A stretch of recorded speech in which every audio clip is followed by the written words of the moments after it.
गांव की रातें न केवल अंधेरी होती थीं, बल्कि वहां की गलियों में कुछ अजीब अजीब आवाजें भी सुनाई देती थीं। एक छोटे से गांव में एक बूंदेल वाले के घर के पास एक अत्यंत विषम और डरावने पेड़ खड़ा था। इस पेड़ की छाया में जब रात के पर्व मनाने की जरूरत होती थी, तो गांव वाले अपने अपने बच्चों को कहते थे कि उस वृक्ष के पास रात में कभी न जाना, क्योंकि वहां रात को भूत प्रेत बसे होते हैं। इस छायादार वृक्ष के पास एक छोटा सा घर था, जिसमें एक बूंदेला अपने परिवार के साथ रहता था। उसका नाम था विक्रम। विक्रम का परिवार गांव का एक माननीय परिवार था, लेकिन उनके घर के पास के भूतिया पेड़ की वजह से वह लोगों के नजरों में थोड़ा अलग था। उसका घर हमेशा अजीब सी आवाजों से भरा रहता था और लोग कहते थे कि रात को उसके घर की ओर देखना मना है। एक बार गांव में एक पुराना मंदिर बना था, जिसकी कहानी बहुत विचित्र थी। लोग कहते थे कि वहां रात में किसी का चीखना सुनाई देता है और वहां कुछ अजीब सी दिखाई देती है।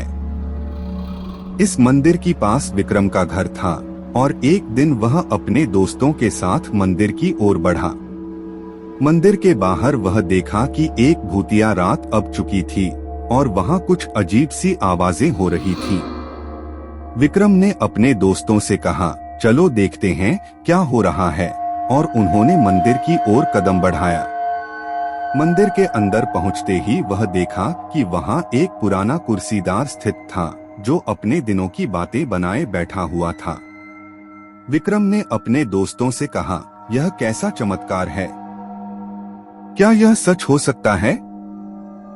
तभी एक अजीब सी आवाज सुनाई दी और पुराना कुर्सीदार बोला, तुम लोग मेरी बातें सुन सकते हो, क्योंकि मैं एक पुराना आत्मा हूँ जो इस मंदिर में बसा है। मेरी मृत्यु एक रात की बात है, जब मैं अपने घर से बाहर गया था और फिर कभी नहीं वापस लौटा।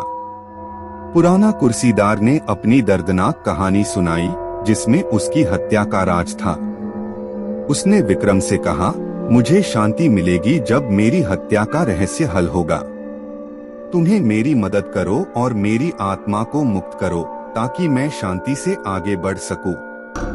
विक्रम ने अपने दोस्तों के साथ मिलकर पुराने कुर्सीदार की मदद करने का निर्णय लिया। उन्होंने रातों रात में मंदिर के बाहर एक विशेष पूजा की और पुराने कुर्सीदार की आत्मा को शांति मिली। इसके बाद से गांव वालों ने विक्रम की बड़ी सराहना की और उसके घर के पास के पेड़ की डरावनी छाया ने भी गांव के ऊपर से उतरा। लोग अब वहां रात को डरने के बजाय शांति की भावना महसूस करते थे। इस घटना ने विक्रम की बहादुरी और सहानुभूति को गांव में मशहूर बना दिया। लोग अब उसे एक नया सम्मान देने लगे और उसके साथ मिलकर रहने का प्यार दिखाने लगे। विक्रम ने समझाया कि कभी कभी हमें दिखाई नहीं देने वाली बातों का सत्य होता है और हमें अपने दिल से लोगों की मदद करनी चाहिए। उसने यह सिखाया कि डर और अजीबपन के पीछे वास्तविकता छुपी होती है और जब हम उससे मुकाबला करते हैं तो बहुत कुछ अद्भुत हो सकता है।